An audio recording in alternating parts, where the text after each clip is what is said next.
आज नागौर शहर के बिल्कुल हृदय में बसे हुए इस गांधी चौक की सभा में इस परिवर्तन यात्रा के संदर्भ में मंच पर उपस्थित माननीय राजेंद्र जी गहलोत साहब, जोगेश्वर जी गर्ग साहब, सीआर चौधरी जी, जगबीर जी छाबा साहब, विजेंद्र जी पूनिया जी, पुखराज पहाड़िया जी, हमारे यहाँ के स्थानीय विधायक भाई मोहन राम जी चौधरी साहब, रामनिवास जी साकला जी, रामधन जी पोटलिया जी, मूसाराम जी चौधरी साहब, और मंच पर मैं देखती हूँ बहुत सारे दिग्गज नेतागण हैं। अगर मंच की इजाजत हो तो सम्मानित मंच बोल के काम चलाऊं, इजाजत है मंच की? सम्मानित मंच मान ली भाई हमारा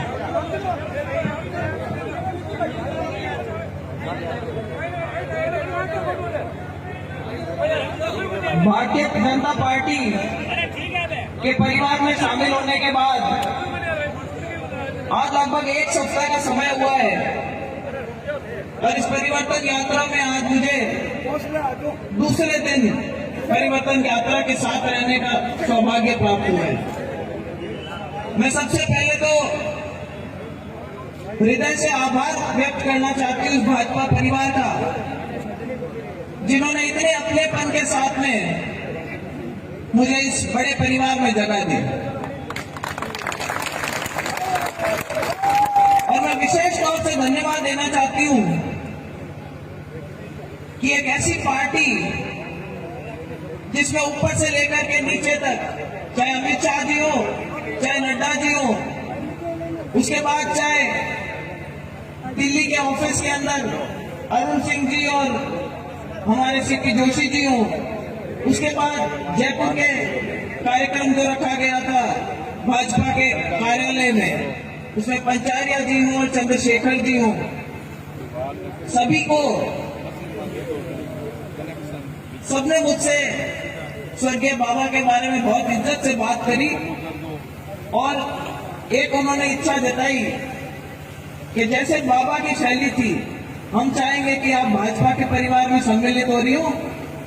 आज बाबा को याद करते हुए मैं उन सब का भी बहुत बहुत आभार व्यक्त करती हूँ कि एक ऐसी पार्टी जिसमें बाबा कभी नहीं रहे, वो भी आज उनको इतना मान सम्मान आदर सत्कार उन लोगों ने दिया। तो मैं इस परिवार का विश्वास बढ़ाना चाहती हूँ। देखो, नागौर जो है वो वीरों की भूमि है, वीरांगनाओं की भूमि है, तपोभूमि है, और यहां से नेतागिरी के अंदर अगर कोई कहे तो राजनीति की जगह धुरी है राजस्थान में, नागौर में शुरू है।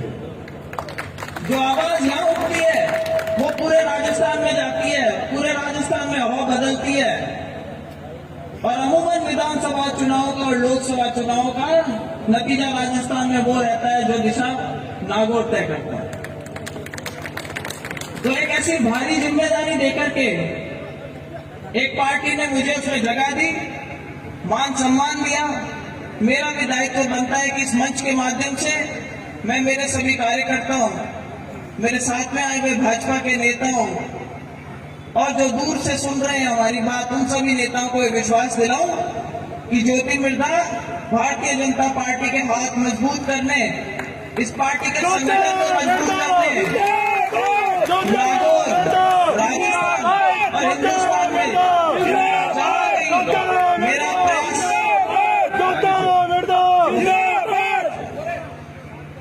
जहां कहीं भी मेरा प्रयास मैं कर सकूंगी जरूर करूंगी। और मुझे गर्व है आज इस पार्टी का हिस्सा बनने में। मुझे गर्व होता है यहाँ से भारत माता की जय बोलवाने में। मुझे गर्व होता है ये कहने में कि मैं उस पार्टी का हिस्सा बनी हूँ जिसने राष्ट्रवाद का जो एक नया नारा दिया था, जिससे आज हमारे युवाओं में, साथियों में, बड़े बुजुर्ग में, सब में जोश देखने को मिलता है। मेरी परिस्थितियां कुछ और थी। नागौर में किसी से छानी नहीं है और नागौर शहर ने तो मुझे फिर भी जीत दिला करके भेजा था, उसके लिए मैं अभी भी आभारी हूं। अब सब ज्यादा खुश होते हैं कि भाई पार्टी में सही में आ गए, अब की बार जोरदार बचेट होते हैं। लेकिन मैं ये कहना चाहती हूँ, भारतीय जनता पार्टी जिंदाबाद। वो चुनावों का नारा है वो अपन बाद में देंगे। भारतीय जनता पार्टी जिंदाबाद, भारतीय जनता पार्टी जिंदाबाद जिंदाबाद जिंदाबाद। देखो, मैं दिल्ली में रहती हूँ और अभी हाल फिलहाल के अंदर वहां पर G20 का एक बहुत बड़ा आयोजन हुआ था। आप लोगों ने भी अखबारों के माध्यम से पढ़ा होगा। कोई कहता भी गांव में आपके आदमी को G20 से क्या लेना देना, भला मोदी जी ने G20 करवाया तो उसमें हमारे को क्या फर्क पड़ा। लेकिन मैं ये विश्वास दिलाती हूं कि जिस अमेरिका में पहले हमें लोगों को वीजा देने में आनाकानी करते थे, वहां के राष्ट्रपति यहां पर आए और उनका सर इस देश में मान सम्मान से इस देश के सामने झुका। जितनी इज्जत के साथ वो हिंदुस्तान में आए, सारी सभाओं में उन्होंने सम्मिलित होकर के, तो एक हिंदुस्तान की नहीं, हर एक हिंदुस्तानी का जो मान सम्मान है वो देश विदेश में सब जगह पर बढ़ा है। इस पार्टी की वजह से आज विश्व पटल पे हमारी एक अलग पहचान है। चाहे चांद पे चंद्रयान भेजना था, चाहे G20 का आयोजन करवाना था, चाहे धारा 370 हटानी थी, नागौर के अंदर जो हमारे अभी भाजपा के अंदर एक स्टेप नहीं बन करके जिंदाबाद जिंदाबाद जिंदाबाद। देखो, मैं दिल्ली में रहती हूँ और अभी हाल फिलहाल के अंदर वहां पर G20 का एक बहुत बड़ा आयोजन हुआ था। आप लोगों ने भी अखबारों के माध्यम से पढ़ा होगा। कोई कहता भी गांव में आपके आदमी को G20 से क्या लेना देना, भला मोदी जी ने G20 करवाया तो उसमें हमारे को क्या फर्क पड़ा। लेकिन मैं ये विश्वास दिलाती हूं कि जिस अमेरिका में पहले हमें लोगों को वीजा देने में आनाकानी करते थे, वहां के राष्ट्रपति यहां पर आए और उनका सर इस देश में मान सम्मान से इस देश के सामने झुका। जितनी इज्जत के साथ वो हिंदुस्तान में आए, सारी सभाओं में उन्होंने सम्मिलित होकर के, तो एक हिंदुस्तान की नहीं, हर एक हिंदुस्तानी का जो मान सम्मान है वो देश विदेश में सब जगह पर बढ़ा है। इस पार्टी की वजह से आज विश्व पटल पे हमारी एक अलग पहचान है। चाहे चांद पे चंद्रयान भेजना था, चाहे G20 का आयोजन करवाना था, चाहे धारा 370 हटानी थी, नागौर के अंदर जो हमारे अभी भाजपा के अंदर एक स्टेप नहीं बन करके जिन्होंने चुनाव लड़ा था और मेरे सामने वो चुनाव जीत करके और संसद में पहुंच गए, उनके बारे में मैं छोटी सी टिप्पणी करना चाहूंगा। क्योंकि वो हर जगह ठीक है, जोरदार ध्यान है, तो टिप्पणी सुनना है, मैं जानू। देखो, मुझे बड़ा बुरा लगा आज सुन करके। आज सुबह किसी ने मुझे एक वीडियो भेजा जिसमें टीवी इंटरव्यू के अंदर माननीय सांसद महोदय ने कहा है, कौन मिलता, क्या मिलता, कहां से चुनाव जीते, कहां धरना दिया, कहां प्रदर्शन किया, जैसी उनकी एक शैली है जिसमें वो बात किया करते हैं। कहते पार्टी बदलते रहते थे, इनके दादाजी ने पार्टी बदली, ये पार्टी बदलते रहे। मैं आज इस मंच के माध्यम से उन्हें याद दिलाना चाहती हूँ कि मैंने वापस रिकॉर्ड चेक करवाया कि उनके पिताजी स्वर्गीय रामदेव जी कितनी बार चुनाव लड़े और कौन सी पार्टियों से लड़े। बड़े रोचक तथ्य सामने आए। जब 77 में चुनाव लड़ा तो कांग्रेस आई से लड़ा और चुनाव जीते। 77 के बाद में उन्होंने 80 में चुनाव लड़ा तो कांग्रेस उस से लड़ा और चुनाव हारे। उसके बाद चुनाव लड़ा तो लोकदल से लड़ा, उसका अगला चुनाव लड़ा तो जनता दल से लड़ा, और उसके बाद आखिरी चुनाव जब वो लड़ रहे थे तो बीजेपी के टिकट पे लड़ रहे थे। जब उनका देहांत हो गया तो चुनाव कैंसिल हो गया। माननीय सांसद महोदय की बात करें तो माननीय सांसद महोदय ने अपना जब पहला चुनाव लड़ा तो इनलो पे लड़ा। दूसरा चुनाव लड़ा, भारतीय जनता पार्टी के नाम पे लड़ा।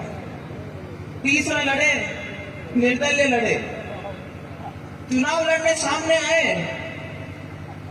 एमपी वाले चुनाव में पहला चुनाव लड़ा 2014 का, जिसमें वो कहते हैं मैंने 2 चुनाव हरा दिए। अरे भाई 2014 के चुनाव में तो आप निर्दलीय खड़े हुए थे और जमानत जब्त हुई थी। आपने कहा मुझे तो बीजेपी ने हराया था।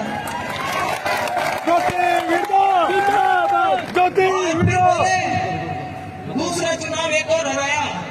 भाई साहब 2019 में अगर आप टाइल्डे का सिंबल नहीं लेकर के आते और इस बीजेपी की स्टेप नहीं बनते तो वापस वही घोड़ा और वही मैदान वापस आ जाओ, चुनाव लड़ लेंगे।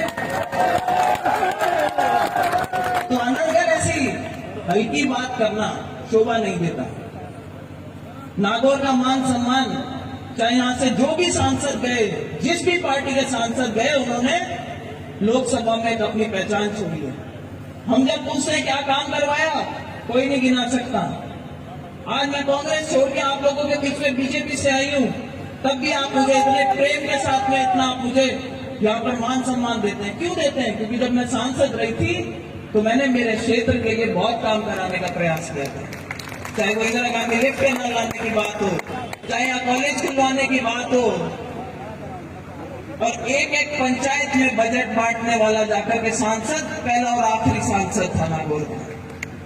तो भाइयों, कार्यशैली मेरी वही रहेगी। अब एक डबल ताकत मेरे पास में आई है। इस डबल इंजन की जो सरकार है उसकी ताकत मेरे पास में आई है।